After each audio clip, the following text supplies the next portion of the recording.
মণিপুরে গুলিতে মৃত্যু মালদার বিএসএফ জওয়ানের। মিঠুন মণ্ডলের মৃত্যু হয়েছে। মোথাবাড়ির বাগজান টোলা এলাকার বাসিন্দা ছিলেন নিহত জওয়ান এবং ১৭০ নম্বর ব্যাটালিয়নের কর্মরত অবস্থায় এই মর্মান্তিক দুর্ঘটনা ঘটে। এই নিয়ে আরো বিস্তারিতভাবে জানবো। আমাদের সঙ্গে টেলিফোন লাইনে রয়েছেন আমাদের প্রতিনিধি গৌতম চক্রবর্তী। গৌতম, পরিবার সূত্রে কি জানতে পারছো? দেখো, পরিবার সূত্রে যেটা ওই মিঠুন মণ্ডলের ভাই এবং বাবা তারা কিন্তু বলেছে যে প্রায় ৮ বছর ১১ মাস আগে মিঠুন মণ্ডল বিএসএফ জওয়ানে ১৭০ নম্বর ব্যাটালিয়নে চাকরি পান এবং গত ৫ মাস আগে, ৫.৫ মাস আগে সে শেষবারের মতো মালদায় তার বাড়িতে, অর্থাৎ মোথাবাড়ি উত্তর লক্ষ্মীপুরে তার যে বাড়ি বাগজানটোলা গ্রামে, সেখানে তিনি এসেছিলেন। গতকাল মণিপুরে ডিউটি করছিলেন। হঠাৎ করে একটি গুলি এসে তার বাম দিকের বুকের উপরে লাগে এবং তাকে তার সহকর্মী জওয়ানরা স্থানীয় হসপিটালে নিয়ে গেলে সঙ্গে সঙ্গে তার মৃত্যু হয়। বাড়িতে সেই খবর দেওয়া হয়েছে বিএসএফ এর মাধ্যমে।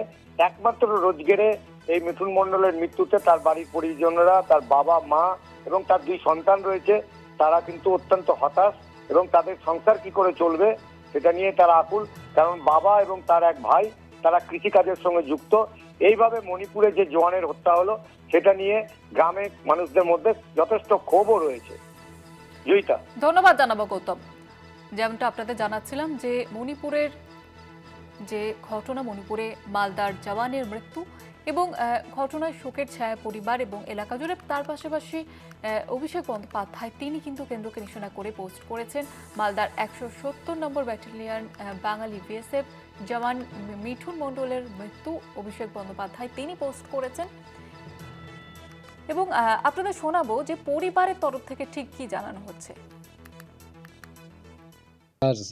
সাহেব ফোন করে বলছে যে মিঠুনের হালত খারাপ হয়, মিঠুনের হালত খারাপ হয়। তারপরে 15 মিনিট পরছে যে শহীদ হয়ে গেছে। আমরা কি করে পরিবারটা চালাবো? এখন আমার ছেলে তো চলে গেল, এখন 8-10টা লোক, ছেলে মেয়ে সব কি করে চালাবো পরিবার?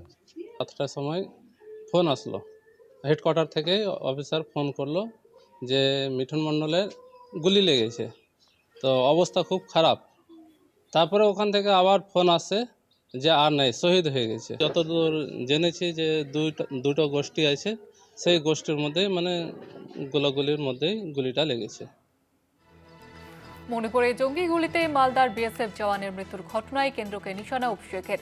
মালদার ১৭০ নম্বর ব্যাটালিয়নের বাঙালি বিএসএফ জওয়ান তার মৃত্যু এবং অভিষেক বন্দ্যোপাধ্যায় তিনি পোস্ট করেছেন এবং তিনি অভিযোগ তুলছেন বাংলার পরিবর্তন শেখানোর আগে মণিপুরের দিকে নজর দেওয়া উচিত কেন্দ্রের। এবং অভিষেকের আরও দাবি যে 3 বছর ধরে চলা জাতিগত হিংসায় প্রায় 300 মানুষের মৃত্যু হয়েছে।